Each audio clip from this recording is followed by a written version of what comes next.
The Arizona Cardinals just announced some pretty interesting things because it appears that we're getting healthy at the right time, right after the bye week, trying to make this playoff push and win the NFC West. So today, we're going to be discussing that. There's two major pieces that the Cardinals might get back. So let's go ahead and dive into this thing, man. And then at the end of the video, let me know how excited you are. But first things first, if you guys are new to the channel, man, and end up enjoying the video, consider hitting that subscribe button. But let's go ahead and dive into this. First things first is that Jonah Williams, the right tackle for the Arizona Cardinals, who has had a pretty solid stint in Cincinnati, signed here, got hurt in week 1, is activated per Jonathan Gannon, and no announcement has been announced if he's starting or not. And this is a very tricky situation, and let me go ahead and explain to you why. And that's because Kelvin Beachum, after that terrible week 1 performance, has been balling out since. He has had an astonishing play on the field, and I believe he's allowed 0 pressures, or at least 0 sacks. Like,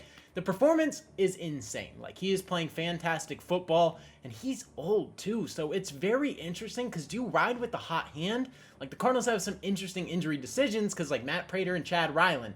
Do you stick with the young gun who's kicking game-winning field goals? Do you potentially hurt his confidence? Bring back the guy who's automatic 38 years old? Like, I don't know. That's a very interesting situation.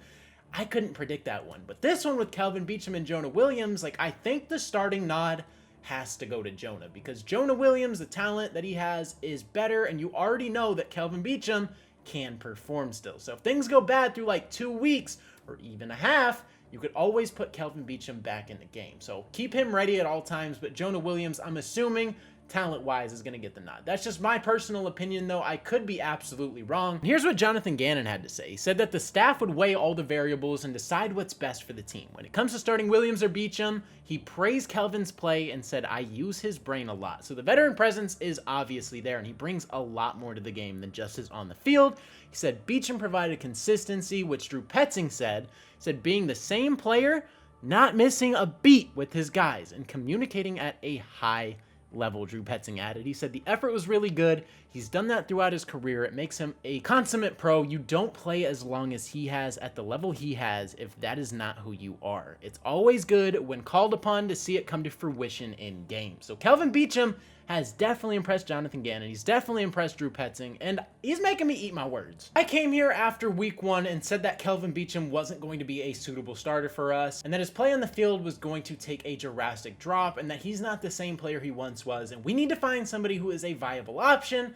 I couldn't have been more wrong, man. I will eat my words. I'm going to come on here. I'm going to admit that I'm wrong. You guys know I'm not afraid to do that. Like, genuinely, that was a big L on my part. There's a couple of those that I've had this season, like Sean Murphy bunting, Greg Dortch actually coming out here and breaking out, and Kelvin Beachum for sure has been another one of those. But at the same time, like, it's just hard to predict. After that week 1, it was very tough. It was not a good performance.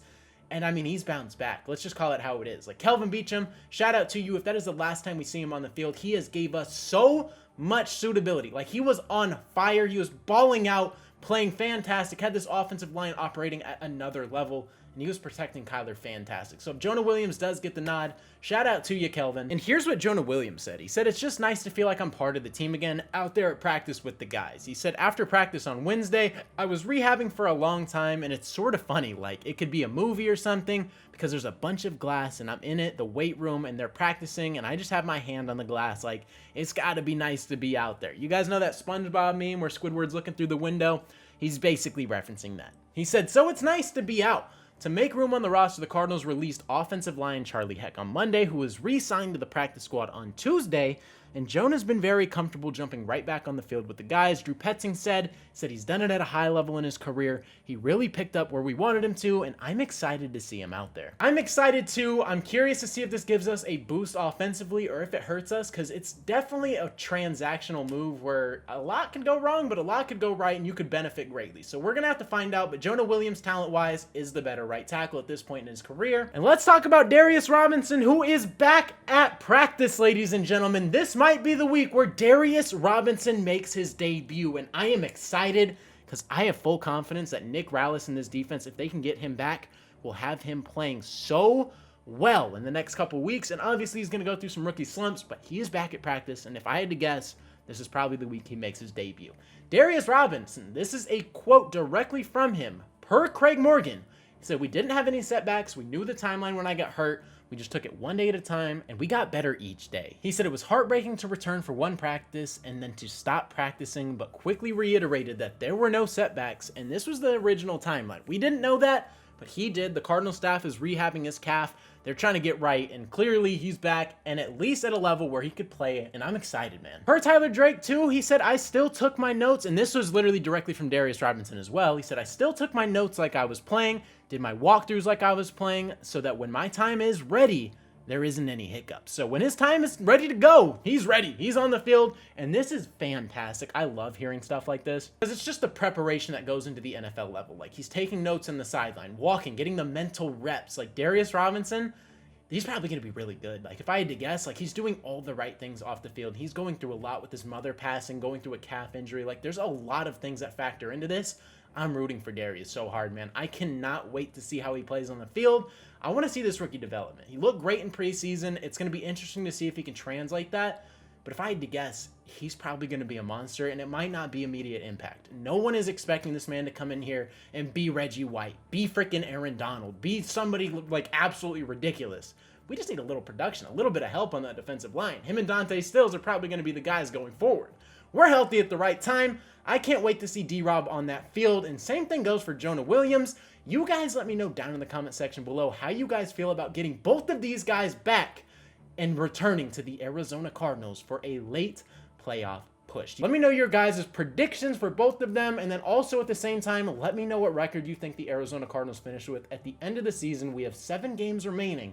So out of these 7, how many do they win, and how big of a help will these guys be? Make sure to let me know, but I'm excited to get both of these guys back. Like I said, I think this is going to trend positively for us, and if Jonah Williams is the one I'm like teeter-tottery about, but Darius Robinson is going to help. That is our first-round pick. Need to see him on the field, and I'm sure Nick Rallis has some packages to get him back and attacking the quarterback, or at least getting pressures. And if this Cardinals team can actually get some production and some pressures from Darius Robinson, or at least his presence on the field start opening things up, I can't begin to reiterate how of a benefit that is going to be from this team. Like, we need a pass rusher. If we get a pass rusher or just somebody to get pressure on the quarterback, this team is going to be taken to a whole nother level. And with a team with the chance to win the NFC West, we might have 10+ wins with him coming back. So I'm excited. That being said, that is going to wrap up today's video. If you guys did enjoy, consider hitting that subscribe button. I post Arizona Cardinals and NFL related content. So if you're a fan of either of those, this is the perfect channel for you. Like I said, man, that is all I got for today's video. Hopefully you guys did enjoy. It's been your boy Mythic. Peace out.